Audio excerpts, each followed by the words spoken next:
আসসালামু আলাইকুম গাইস, কেমন আছো সবাই? আশা করি ভালো আছো। তো মাইক্রোসফট ওয়ার্ড পর্ব 2-এ আজ আমি তোমাদের খুব গুরুত্বপূর্ণ বিষয় নিয়ে আলোচনা করব। আজকে আমি দেখাবো তোমরা তোমাদের লেখাগুলিকে কিভাবে ইটালিক ফরম্যাটে অথবা তোমাদের লেখাগুলিকে কিভাবে বোল্ড করবে, এবং আরও যে বিষয়গুলি আছে তোমরা ভিডিওটি দেখলে বুঝতে পারবে। তো ভিডিওটি আজ আমি স্টেপ বাই স্টেপ দেখাবো, তাই তোমাদের কাছে অনুরোধ রইবে ভিডিওটি স্কিপ না করার জন্য। যদি তোমরা ভিডিওটি স্কিপ করো তাহলে তোমরা কিছু শিখতে পারবে না।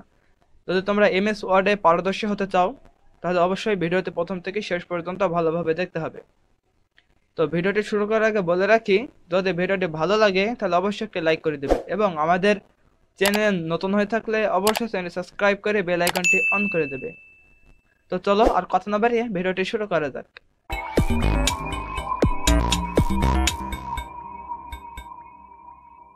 তো প্রথমে তোমরা আমার স্ক্রিনটি দেখতে পাচ্ছ। তো এখান থেকে আমি জাস্ট এমএস ওয়ার্ডের একটি ফাইল ওপেন করে নেব। তো ওপেন করার পরে তোমরা এরকম একটা ইন্টারফেস দেখতেই পাচ্ছ। তো গত ভিডিওতে পর্ব 1-এ আমি দেখিয়েছিলাম যে তোমরা কিভাবে ফন্ট সিলেকশন এবং যে ফন্টের সাইজ, এই দুইটা জিনিস নিয়ে আমি আলোচনা করেছি, এবং তোমরা এখানে ইনক্রিজ ফন্ট সাইজ এবং ডিসক্রিজ ফন্ট সাইজ এগুলো আমি দেখিয়েছি। তো আজকে আমি আর বাকি যে অংশগুলি আছে সেগুলি কিন্তু আজ আমি তোমাদের দেখাবো। তো আজকে দেখো এখানে লেখা আছে বোল্ড অপশন আছে, ইটালিক, আন্ডারলাইন, এবং আন্ডারলাইনে যে বিষয়গুলি আছে এখানে সেই বিষয়গুলি, এবং আরও যেই ফরম্যাটগুলি আছে এই ফরম্যাটগুলি নিয়ে আজ আমি তোমাদের সামনে আলোচনা করব। তো তোমরা জাস্ট ভিডিওটি ভালোভাবে দেখতে থাকো। তো প্রথমেই আমি এখানে কিছু টাইপ করে নেব। তো আমার সোনার বাংলা আমি এটি লিখে নিচ্ছি।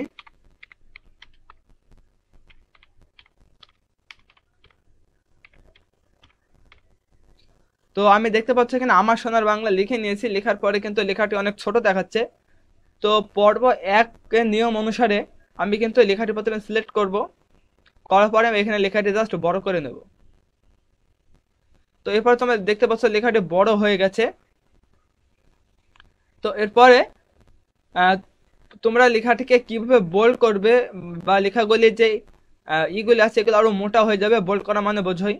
তো বোল্ড তোমরা কিভাবে করবে সেটির জন্য তোমরা প্রথমে লেখাটিকে পুরোটি সিলেক্ট করবে। যদি তোমরা সিলেক্ট না করো তাহলে কিন্তু হবে না। তো যেমন দেখো আমি এখানে পুরো লেখাটি সিলেক্ট করেছি, করার পর এখানে বি অপশন আছে তোমরা দেখতে পাচ্ছ। এখানে মাউসের পয়েন্টার রাখলে বোল্ড কন্ট্রোল প্লাস বি। তো তোমরা এখান থেকেও করতে পারবে। তো দেখতে পাচ্ছ লেখাটি কিন্তু বোল্ড হয়ে গেছে। তো আবার তুমি এটি আগের ফরম্যাটে নিয়ে যেতে পারবে। তো এরপরে তোমরা দেখতে পাবে তুমি যদি এটি পুরোপুরি সিলেক্ট না করে যদি তোমরা এখানে ক্লিক করো তাহলে কিন্তু তোমার লেখাটি বোল্ড হবে না। তো তোমার লেখা কিন্তু বোল্ড হবে না।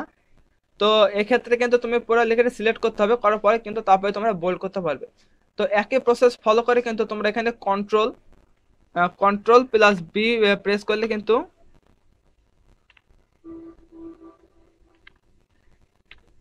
কন্ট্রোল প্লাস বি সিলেক্ট করলেই কিন্তু তোমরা এখানে লেখাটিকে বোল্ড করতে পারবে। কিবোর্ডের কন্ট্রোল প্লাস বি তোমাদের টাইপ করতে হবে, তাহলে কিন্তু এটি বোল্ড হয়ে যাবে।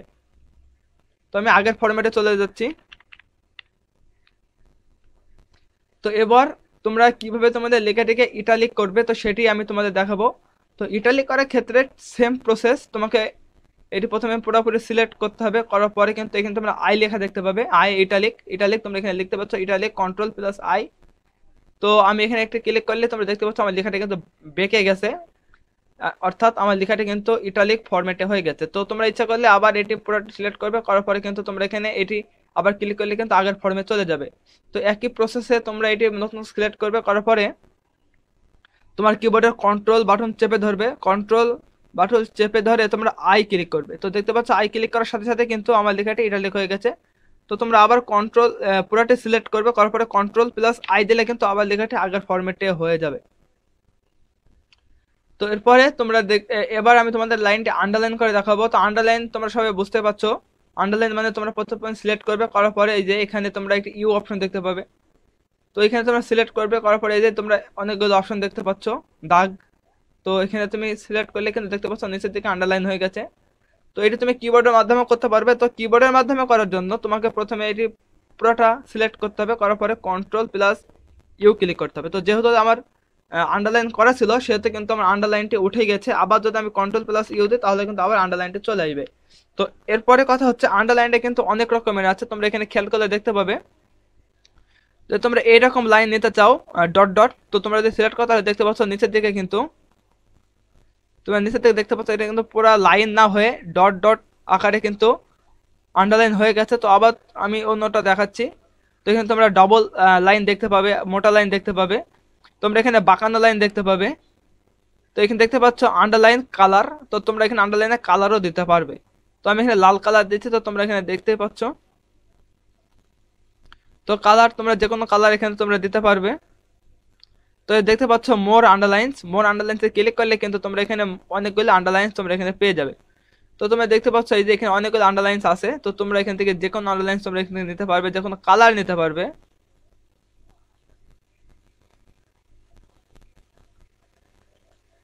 তো যে কোনো কালার তোমরা কিন্তু এখানে নিতে পারবে। তো যেমন দেখো আমি এটি কিন্তু সিলেক্ট করে নিয়েছি, এরপরে আমি কিন্তু এখানে ওকে করে দেবো। তো দেখতে পাচ্ছ আমার আন্ডারলাইনটি হয়ে গেছে, আমি যেমন যেমন নিয়েছিলাম ঠিক সেমনই হয়েছে। এরপরে আমি আবার পুরোটা সিলেক্ট করে কন্ট্রোল ইউ করব, কন্ট্রোল ইউ করলে কিন্তু আমার আন্ডারলাইনটি উঠে যাবে। তো দেখতে পাচ্ছ আমার আন্ডারলাইনটি উঠে গেছে। তো উঠে যাওয়ার পরে এরপরে আমি এই যে এখানে তোমরা একটা অপশন দেখতে পাচ্ছ স্ট্রাইক থ্রো, স্ট্রাইক থ্রো যে অপশনটি আছে ওটা আমি দেখাচ্ছি। তো এটির জন্য তোমাকে প্রথমে কিন্তু সিলেক্ট করতে হবে। তো এমএস ওয়ার্ডের সর্বপ্রধান কাজ হচ্ছে সিলেক্ট করা, তুমি যেইটুকুর উপরে কাজ করবে সেইটুকু তোমাদের অবশ্যই সিলেক্ট করতে হবে, আর না হয় আগে থেকেই ফরম্যাটটি রেডি করতে হবে। তো আমি পুরোটি সিলেক্ট করে নিয়েছি, সিলেক্ট করার পরে তোমরা এখানে একটা অপশন দেখতে পাবে। তো এখানে মাউসের পয়েন্টার রাখলে কিন্তু দেখতে পাচ্ছ এখানে কিন্তু কোনো কিবোর্ড শর্টকাট নাই, এটা কিন্তু জাস্ট তোমাকে এখান থেকেই করতে হবে। তো এটি করলে তোমরা দেখতে পাচ্ছ আমার লেখার মাঝখান দিয়ে একটা একদম মাঝ বরাবর কিন্তু একটা দাগ হয়ে গেছে। তো তোমরা যদি এটি করতে চাও তাহলে তোমরা এটির মাধ্যমে করতে পারবে। তো এটি কিন্তু কিবোর্ডের কোনো শর্টকাট নাই। তো দেখতে পাচ্ছ এখানে লেখা আছে cross something out by drawing a lines through it. তো তোমরা এটির মাধ্যমে এটা করতে পারবে। তো যদি আবার ক্লিক করো তাহলে কিন্তু এটি উঠে যাবে। এরপরে এবার তোমাদের একটি খুবই গুরুত্বপূর্ণ একটি জিনিস দেখাবো। তো এক্ষেত্রে কিন্তু এবার আমার কিন্তু আর অ্যালফাবেটের ইউজ করব না, এবার আমি নাম্বার ইউজ করব। তো যেমন দেখো আমি এখানে প্রথমে একটি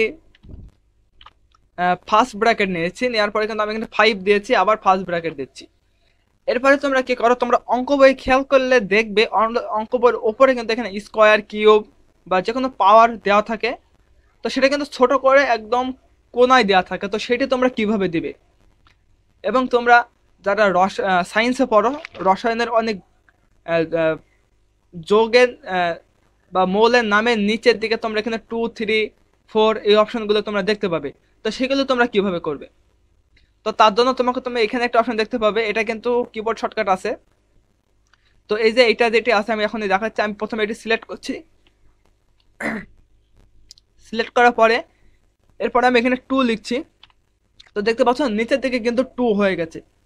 তো ঠিক যেমন রসায়ন বইয়ে তোমার যে কোনো মৌলের নামের নিচে যেমন মৌল সংখ্যা দেওয়া থাকে ঠিক সেমন হয়ে গেছে। তো এখানে ইচ্ছে করলে তোমরা যে কোনো সংখ্যা ইউজ করতে পারবে। তো এটি তোমরা কিবোর্ড শর্টকাটের মাধ্যমে করতে পারবে। তো যেমন দেখো এখানে তোমরা মাউসের পয়েন্টার রাখলে এখানে লেখা উঠছে কন্ট্রোল প্লাস ইকুয়াল চিহ্ন যদি তোমরা ইউজ করো তাহলে কিন্তু এটি হয়ে যাবে। তো প্রথমে আমি এটি বন্ধ করে নিচ্ছি, নেওয়ার পরে আমি এখানে 2 লিখছি। তো দেখতে পাচ্ছ 2 কিন্তু এমনি সাধারণ ফরম্যাটে আছে। এরপরে আমি কিন্তু 2টাকে সিলেক্ট করব, করার পরে কন্ট্রোল প্লাস সমান দিলে কিন্তু দেখতে পাচ্ছ এটা হয়ে গেছে। তো আমি এটি ক্রস করে নিচ্ছি। এরপরে আমি দেখাবো উপরের দিকে যে তোমরা পাওয়ার হিসাবে যেগুলি দাও সেগুলি কিভাবে করবে। যে এখন তো আমি দেখালাম নিচে, এবার তোমরা কিভাবে দেখবে উপরে কোনায় তোমরা কিভাবে যে কোনো পাওয়ার বসাবে। তো সেটি আজ আমি তোমাদের এখন দেখাবো। তো তার জন্য সাইডে তোমরা একটি অপশন দেখতে পাবে। তো আমি এটার উপর ক্লিক করছি। তো এটা কিন্তু কিবোর্ড শর্টকাট আছে, এটির শর্টকাট হচ্ছে control plus shift plus plus চিহ্ন। তো আমি এটি প্রথমে একটি সংখ্যা লিখতে দেখতে পাচ্ছ 3 লিখেছি। তো 5 কিউব হয়ে গেছে তোমরা এখানে দেখতে পাচ্ছ। তো এটি কিন্তু তোমরা তোমাদের কিবোর্ড শর্টকাটের মাধ্যমে করতে পারবে। তো তার জন্য প্রথমে আমি এটি অফ করে নিচ্ছি, নেওয়ার পরে আমি এখানে 3 লিখছি। 3 লেখার পরে তোমরা দেখতে পাচ্ছ 3টি কিন্তু সাধারণ ফরম্যাটে আছে। তো এখান থেকে আমি প্রথমে সিলেক্ট করে নেব, এরপরে control plus shift plus plus.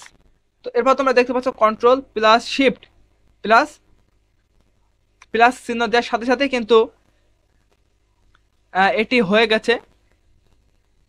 তো এইভাবে তোমরা যে কোনো কিছু তোমরা এটি করতে পারবে, যে কোনো সংখ্যা তোমরা এখানে বসাতে পারবে। তো এই ছিল আজকের আলোচনায়, আজকে পর্ব 2-এ আমার এই আলোচনাটুকু এনাফ। তো আজকে আমি শেখালাম কিভাবে বোল্ড করবে, কিভাবে লেখাটিকে ইটালিক করবে, কিভাবে লেখাকে বিভিন্ন ধরনের আন্ডারলাইন করবে, তারপরে তোমরা কিভাবে স্ট্রাইক থ্রো করবে কিভাবে স্ট্রাইক থ্রো করবে। এরপরে তোমরা এই যে নিচের দিকে যে সাবস্ক্রিপ্ট বলে যে লেখার সাবস্ক্রিপ্ট নামে যে ফরম্যাটটি আছে সেটি কিভাবে করবে। এবং তোমরা এখানে দেখতে পাচ্ছ সুপারস্ক্রিপ্ট। তো এই যে নিচের দিকে যেটা দেখছো এটা কিন্তু সাবস্ক্রিপ্ট, এবং উপরে যে পাওয়ারটা দিচ্ছি এটির নাম কিন্তু হচ্ছে সুপারস্ক্রিপ্ট। তো এগুলো তোমরা কিভাবে করবে আজ আমি এটুকুই দেখালাম। তো আগামী ভিডিওতে আমি দেখাবো তোমরা কিভাবে লেখাটিকে বিভিন্ন তো এখানে তোমরা দেখতে পাচ্ছ এই যে এখানে এই যে এই ফরম্যাটগুলো দেখতে পাচ্ছ লেখা আছে, এইগুলি তোমরা কিভাবে করবে তো আগামী ভিডিওতে আমি এটি দেখাবো। তো এটি দেখার জন্য কিন্তু অবশ্যই তোমাদের চ্যানেলটি সাবস্ক্রাইব করে রাখতে হবে। তো যদি ভিডিওটি ভালো লাগে তাহলে অবশ্যই একটি লাইক করে দিবে, এবং আমাদের চ্যানেলে নতুন হয়ে থাকলে অবশ্যই চ্যানেলটি সাবস্ক্রাইব করে বেল আইকনটি অন করে দেবে। আর যদি কোনো সমস্যা মনে হয় তাহলে অবশ্যই কমেন্টের মাধ্যমে জানাবে, তাহলে আমি সেই সমস্যা নিয়ে পরবর্তী ভিডিওতে আলোচনা করব। তো তোমাদের কাছে অনুরোধ রইবে যদি তোমরা পরবর্তী পর্ব 3 পর্ব 4 গুলো দেখতে চাও, ওইগুলো কিন্তু আমি প্রতিদিন এখন থেকে ভিডিও ছাড়বো। তো সেই ক্ষেত্রে তোমাদের চ্যানেলটি সাবস্ক্রাইব করে রাখতে হবে, যাতে সবার আগে আমার ভিডিওগুলো তোমরা তোমাদের নোটিফিকেশন আকারে চলে যায়।